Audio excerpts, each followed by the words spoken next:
የኢትዮጵያ ኤሌክትሪክ አገልግሎት ከ30.6 ቢሊዮን ዶላር በላይ የሚጠይቅ የኃይል ማስፋፊያ መሪ ዕቅድ ይፋ አድርጓል። መሪ ዕቅዱ ወይም ማስተር ፕላኑ የኔትወርክ ማሻሻያና ማስፋፊያ፣ የሰብስቴሽንና ተያያዥ የመሰረተ ልማት ግንባታዎች፣ ስማርት ግሪድና ቆጣሪ ማስፋፋትን እንደሚያካትት አገልግሎቱ ገልጿል። በፍጥነት እያደገ የመጣውን የሀገሪቱን የኃይል ፍላጎት ለመሸከም የኔትወርክ ችግርን ለመፍታትና የስርጭት ስርዓትን ወደ ዘመናዊና ዲጂታል አሰራር ለማሸጋገር የ25 ዓመታት ሀገር አቀፍ የስርጭት ስርዓት ማሻሻያና ማስፋፊያ ማስተር ፕላን ጥናት መጠናቱም ተጠቅሷል። ሪፖርተራችን ዳግማዊት ደረጀ ተጨማሪ አላት።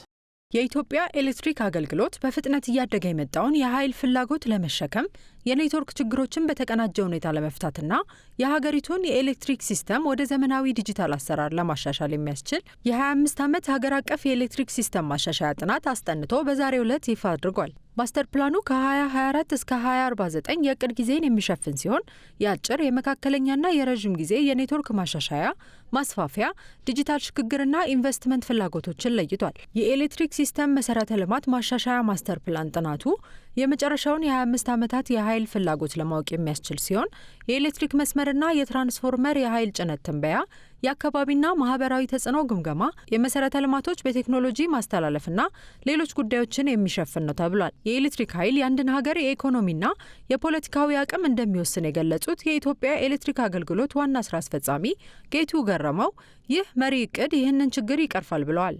እንደሚታወቀው ኢነርጂ ሁሌም ማነሳው በድህነትና በማደግ በመልጸግ መካከል ያለ ድልድይ ነው የምንለው።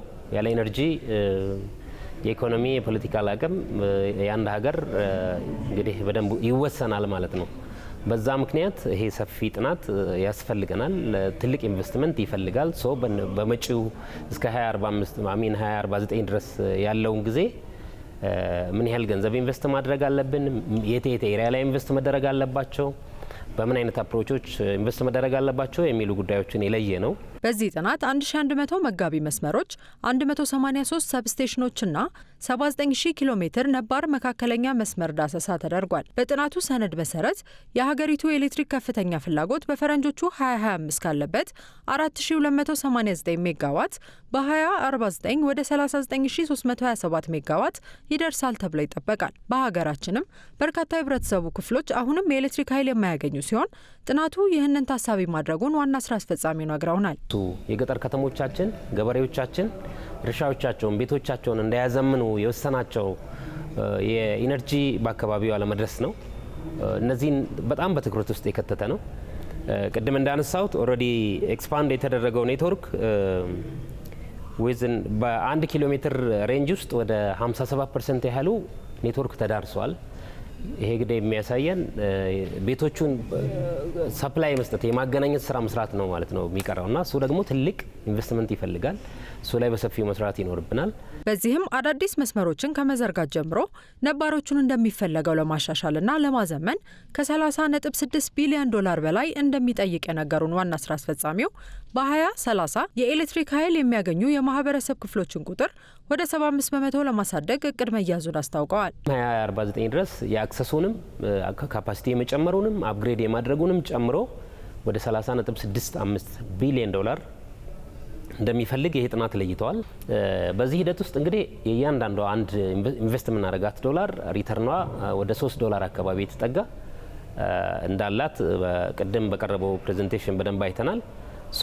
የገጠር አክሰሱም አሁን ካለበት እንግዲህ ኔትወርክ የተዳረሰባቸው ወደ 65% ያህል ናቸው። በታየር 1 ደግሞ በቅርብ ከኦንግሪድም ከኦፍ ግሪድም ፓወር የሚያገኙ ወደ 44% አካባቢ ነው እንደ ሀገር ያለ ነው።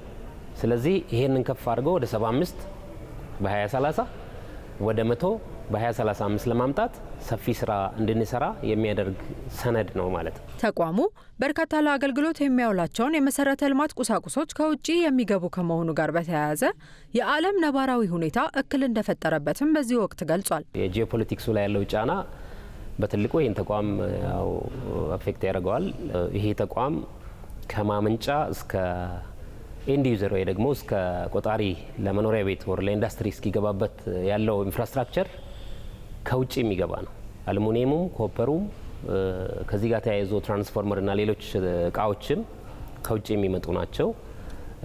ኮሪደራችን ላይ ወይ ደግሞ እዚህ አካባቢ በሚፈጠሩ ችግሮች በትልቁ ቻሌንጅ ያረ ትራንስፖርት ተደርጎ ሲመጡ ረጅም ጊዜ መውሰድ ሁኔታዎች ይፈጠራሉ። ፕሮጀክቶችን ያዘገያሉ።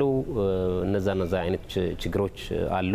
የዲማንድ ማደግም ራሱ አንዱ ትልቁ ከጠበቅ ነው ከኤክስፔክት ከሚደረገው በላይ እያደገ መሄድም ቀላል ቻሌንጅ አይደለም። እንዲሁም በተለያዩ ጊዜያት የኤሌክትሪክ የክፍያ ታሪፍ መጨመር ጋር በተያያዘ ህብረተሰቡ ስለሚያነሳው ቅሬታ ዋና አስፈጻሚውን ጠይቀናቸዋል።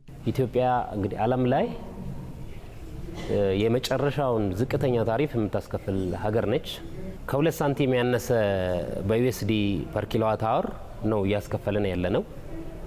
ወይራስ ቅድም ያነሳኋቸው እነዚህ እነ ኮፐር እና አልሙኒየም እና ትራንስፎርመር ኤልኤምኢ ወይ ደግሞ የለንደን ሜታል ኤክስቼንጅ ፕራይስ ዋጋ ይታወቃል። ለነዛ እቃዎች የአሜሪካም የቻይናም የየትኛውም የአፍሪካ ሀገር ሁላችንም ከአንድ ገበያ ነው እነዚህን እቃዎች የምንገዛው።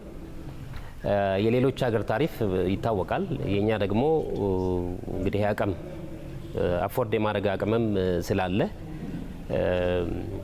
አትሊስት መክፈል የሚችሉትን መክፈል እንዲችሉ ማድረግ በጣም አስፈላጊ ነው ብዬ አምናለሁ። ዛሬ ይፋ የተደረገው የመሪ እቅድ ጥናቱም በዓለም ባንክ የገንዘብ ድጋፍና ሞኔንኮ ኢራን ኢንጂነሪንግ ኮንሰልቲንግ በተሰኘ የኢራን አማካሪ ድርጅት ነው የተጠናው።